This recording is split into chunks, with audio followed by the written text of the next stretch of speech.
how do you prepare for a bike race, you know, that goes 3,089 miles across the country? I don't know, but whatever we did, it worked out for us. But someone once told me that racing was going to be the easy part. If anybody can imagine that racing a bicycle across the country would be easy, it wound up that was the easy part. It was all the preparation for myself and then all the logistics of putting this together, the fundraising, all those different things that went into this. It's like, wow, this was a massive undertaking for a bunch of just knucklehead firemen to pull this off is pretty amazing. Our main goal for doing this was just to, thinking of Corey and what he went through. But then, the larger picture of it was, just to bring awareness to, the increased rate of, cancer in the fire service. Put forth, a good, image, of the fire service in doing this and making our department proud of our accomplishment. And I think we accomplished that.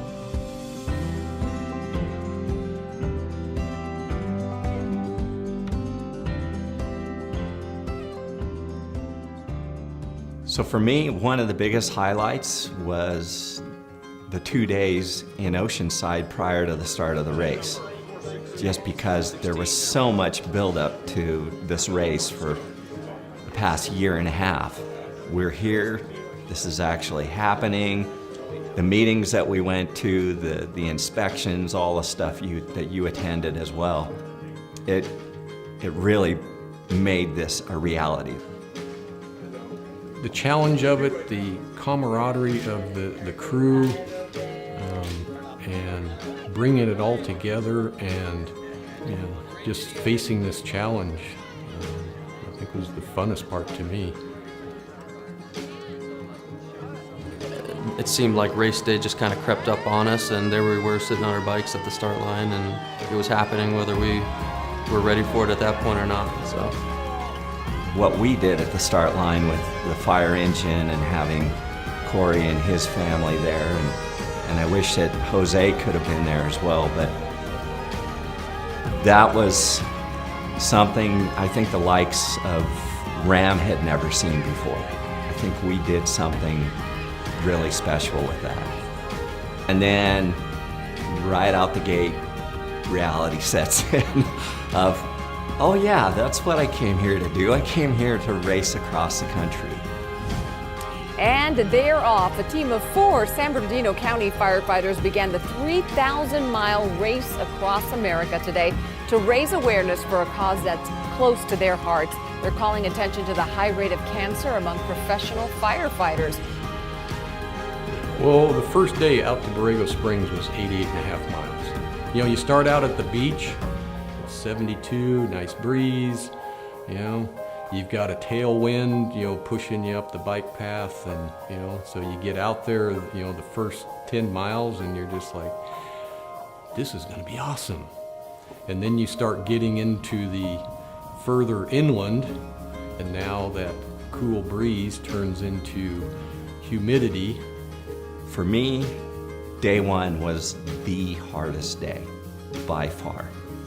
By that afternoon when we were climbing the coastal range, we were pedaling in 95 to 100 degree heat. Couple that with the difficulty of the climbs, and then that first day excitement, that first day adrenaline, and being in such close quarters with all the other teams that if somebody passed you or if there was someone ahead of you, I think we had the tendency to push ourselves a little harder than we probably should have. Okay, what are we seeing right now? Right now, we got Sean, who's coming up on this exchange. First time Tim and Sean are gonna exchange with me and Rick. They're just entering this circle right now, so we'll see the chase vehicle come here around the corner first, and then right after that, Sean, he'll ride up past Ricky, and then Ricky and I will take on from here through probably Glamis. Nice.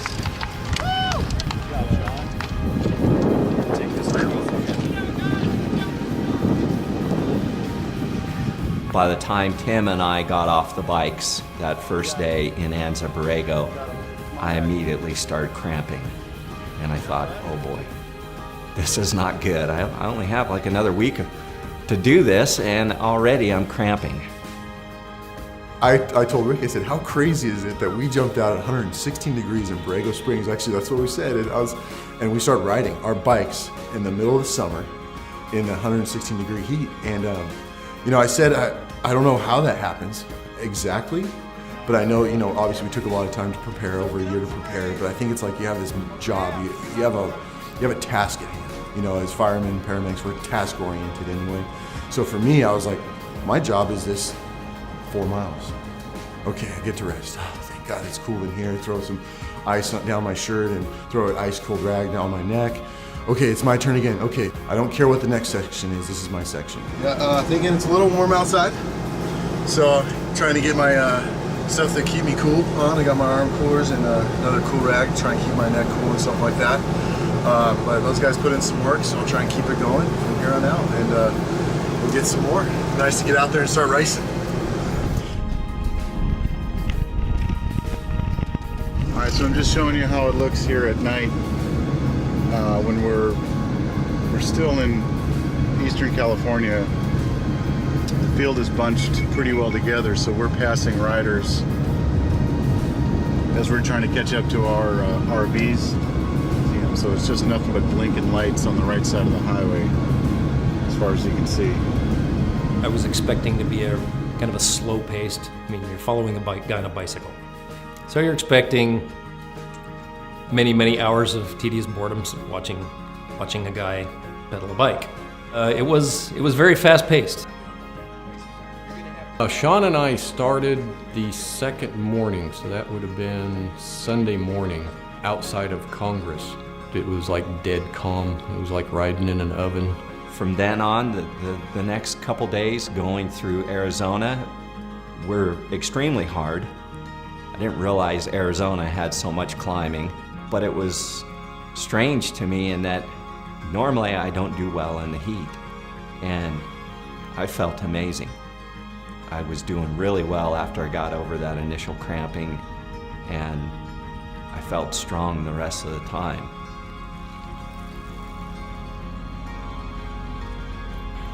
My youngest son was my navigator for a while, so I got to hang out with him, you know, quite a bit. The hardest part was, well, we're in a state that we've never been to, in an area we've never been to, in the middle of nowhere most of the time. Like, you gotta pay attention to where you're going, because all the street signs are weird, and you gotta pay attention to the other cars around you, because like, I gotta tell the rider what's going on. And so you just have to be constantly head on a swivel, paying attention to everything. As a navigator, I had a route book, and it had all of our turns and like the mileage of where we were supposed to go. And I had a radio that I was telling the rider where to go, and I was basically in control. Like, we go where I tell you to go.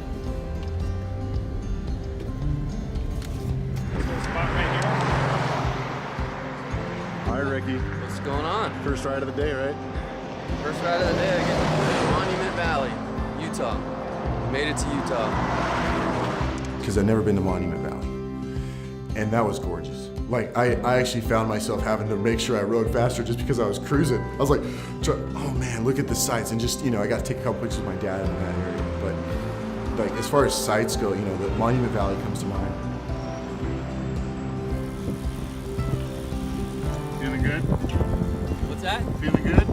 Yeah, good. Making our way to the border. You know, and I remember us sitting down and talking. You asked what was one of my fears going into this. I think one of my biggest fears should have been about how much sleep am I going to get and how much food am I going to get to eat. By day 2 to 3 is when emotions start to run high. People start to get on each other's nerves. You know what? There's a lot of personalities involved, and a lot of tired personalities involved. So it's a race. You do what you have to do to finish the race. Okay, so this race was one of the toughest things I've ever done in my life. And I feel like as a crew chief, my job was to try to keep everybody going. And I think we all worked together and we did that pretty well. You guys are doing great. How far do you think, do we need to worry about changing the top or whatever? I think one of you guys are going to want to do the downhill right, part of it, break it up. But at times, the things were a little tense, or a little low, and certain people were struggling, if not everybody. Corey sent us some notes via video, and that he was watching us and following us and wishing us well. And that inspiration truly brought everybody together and got us through some low moments when you can't see straight and you don't know where you're at and you are sleep deprived beyond what you're used to as a firefighter, being sleep deprived, and you're unsure of your environment and what you're doing.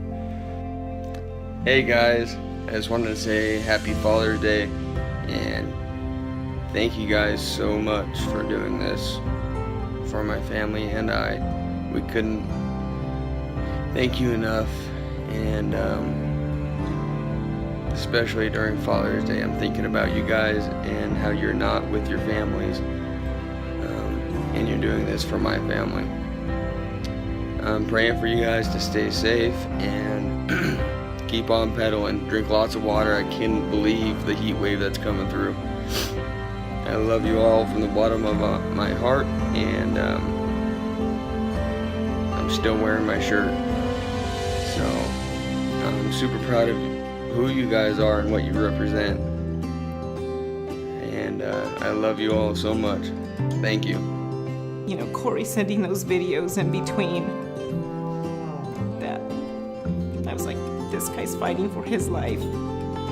So we need to finish this. It made you realize that no matter the pain or the suffering that you're going through out there on the bike, you're just riding a bike, and it's nowhere near the pain and suffering that Corey's gone through and Jose's gone through with their treatments. So yeah, riding a bike across the country is nothing compared to that. So We went over Wolf Creek Pass going through Colorado.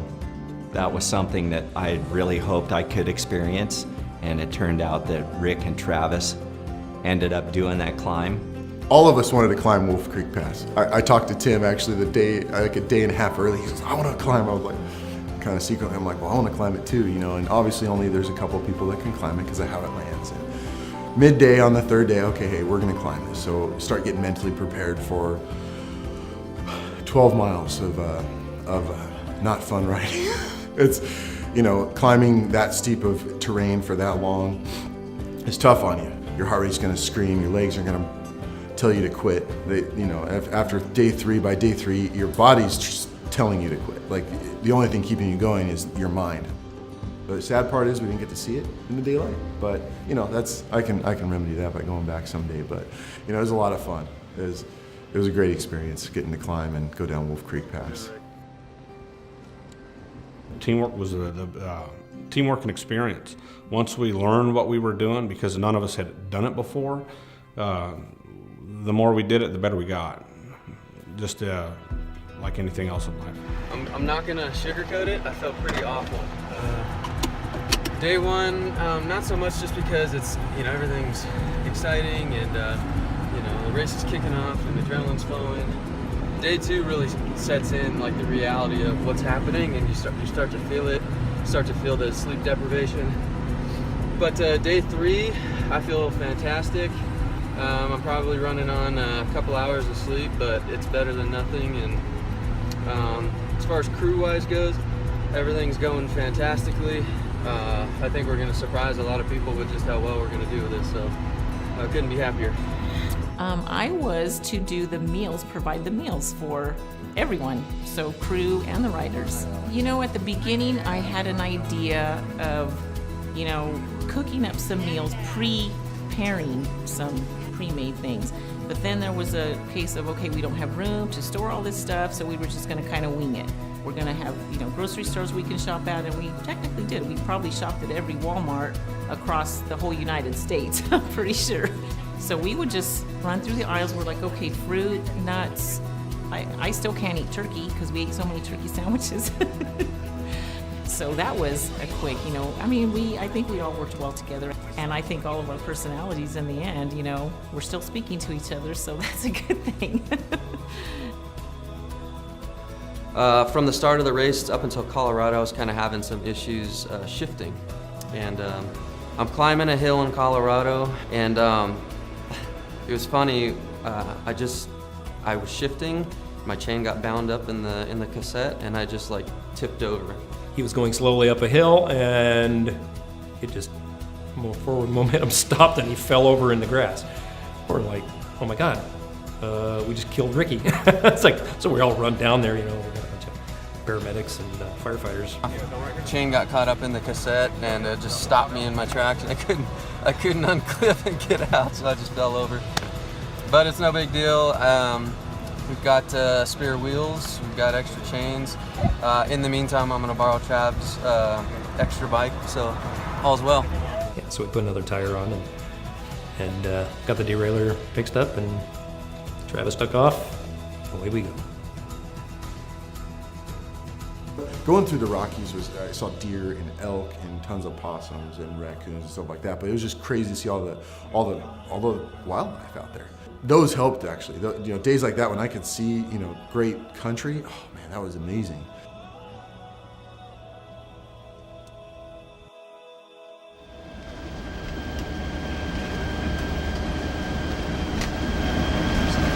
Marv, what's the toughest part of driving the RV? Staying awake.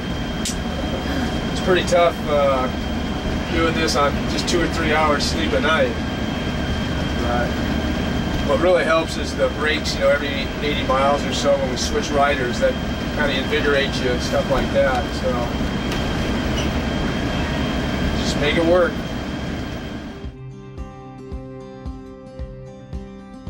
Getting to Kansas is a little flat, country mile is really long, so that was a little tougher. I was like, okay, let's, there's pretty much it was a head right shoulder wind, kind of what we call a right shoulder wind. So it's just off our right shoulder, so it wasn't a true headwind, so that's good. It's still, you're fighting against it and leaning into it, and going by silos, you're like, oh, these are great silos. Well, all the wind, the eddies around on the silos, you'd be like riding, and you're like, oh, cool, this is good. And then all of a sudden you get a wind this way, and you get a wind this way, and then you get a back wind, and you're like, okay, hold tight, okay. Get past all the silos, and then you can regain control, and so that was interesting, and knowing that I've never been through Kansas.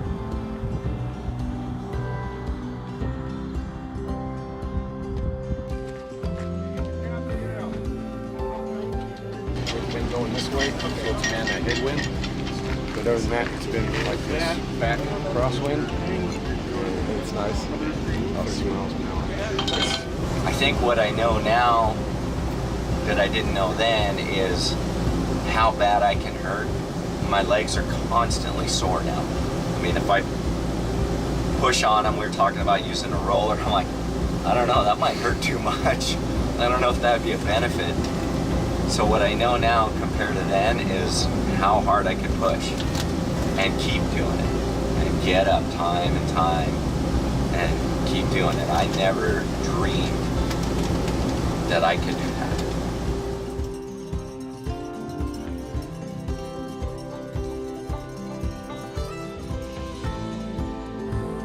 It's a grueling ride, and after 4 days of non-stop pedaling, a team of San Bernardino County firefighters is halfway across the country. Firefighters left Oceanside on Saturday, taking turns and riding for 24 hours a day. Today they arrived in Pratt, Kansas. They're heading to Annapolis, Maryland. The team is racing in honor of a colleague who is fighting cancer. And along the way, they're raising money and bringing attention to the high rate of cancer among firefighters. Well, they really love it.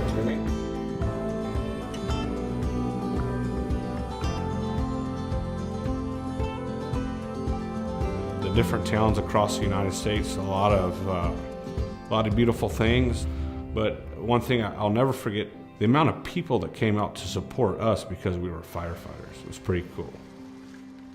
So we received a lot of support from fellow firefighters as we went across the country.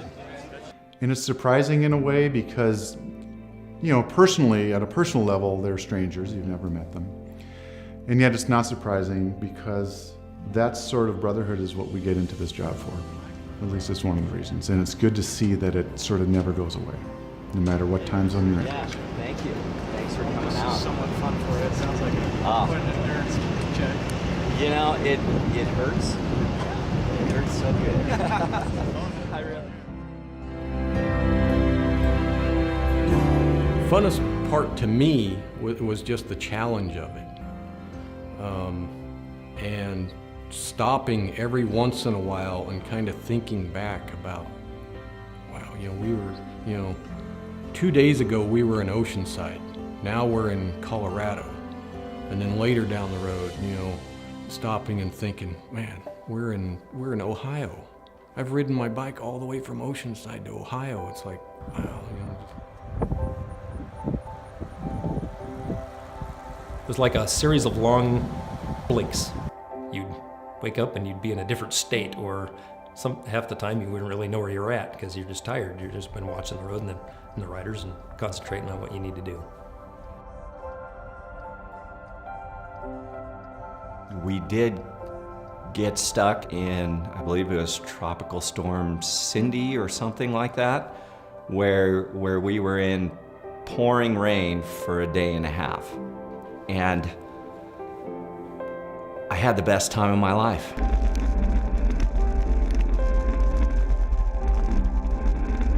I felt like I was a kid splashing in a puddle. I came back several times laughing and smiling, and everybody looked at me like I was a complete nut. But I had a moment during one of those rides in the rain, and that was a moment where I finally realized we're gonna make it. Because up until then, I wasn't sure. I didn't know if, one of us would get injured or one of us would just tap out, or I had no idea. Anything could happen, an accident or whatever. And I reached that point in the rain, and here I am pedaling my bike in pouring down rain. I'm soaked to the bone, and I started crying on my bicycle.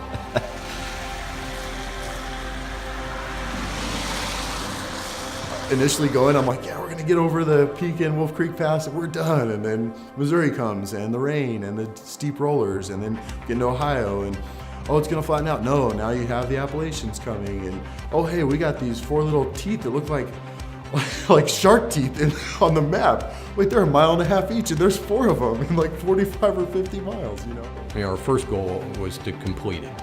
Our second goal was to complete it in under 7 days. That last, day, it's just like, yeah, you're at that point where you just want to finish. You just want to get done, because the finish line is so close. It's only a few hundred miles. We've already ridden 2,800. 200 miles doesn't seem like anything. Any wonderful thoughts on the last leg? Quite an accomplishment. I did a great job. Taking it home now. I'm impressed. You guys are my heroes. The last few hundred miles, we committed to each other, all 4 of us. We're all just going to get on our bikes, and we're just going to do a 4-way leapfrog and just make this final push. And so that's how we finished it. We finished it not as a single rider, but as a team of 4. Finishing up, girl? Overall finish. I think Joe came over to grab my bicycle, and I said, no, I'm not stopping. I said, what? He said, yeah, I'm finishing this thing. I'm staying on my bike. I think we were revived, even though, like you said, we had hardly any sleep, but we were like, okay, you know what? Here's the finish line. And I kid you not, when we all walked down to the pier that morning, I was at 7:30 in the morning, we changed. We, brushed our teeth, maybe not. We walked down to the pier, and just seeing that finish line, I was like, okay, and texting the guys, you guys, you're almost here. It's here. There we go. As we got into Annapolis, it was literally like the clouds parted and the sun was shining and angels were singing, and it was just warm, and it was awesome. It was a long 3,089 miles. So I think the emotions were kind of a little more, just that we had done it. We did it, we finished it, nobody got hurt, everybody was there safe. It was exciting. It was a great experience. Man, what a rush that was, crossing the finish line. But immediately, the emotions that we had talked about before day one back in Oceanside just came pouring over me, and I put my head down and I started crying. And I'm getting kind of choked up from it now, because that's a culmination of a year and a half of planning, training, preparation, and finally realizing our goal. For FireVelo, Norton Strong. From the bottom of my heart, I want to thank all of our sponsors, all the people that supported us leading up to the race, throughout the race, and even after the race. It wouldn't have been possible without you, and so yeah, just thank you so much. You know, like Corey has been battling his cancer for the last year and a half or so, and the amount of struggle, the hills and valleys, the peaks, the highs, the lows, are kind of symbolic of RAM itself.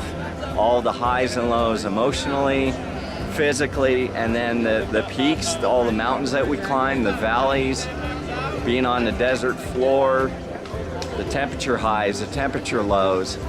The difference is that those guys are battling it 24/7 for Corey, for the last year and a half. This took us just over 7 days, so we figured if those guys can do it for a year plus, we can do it for a week.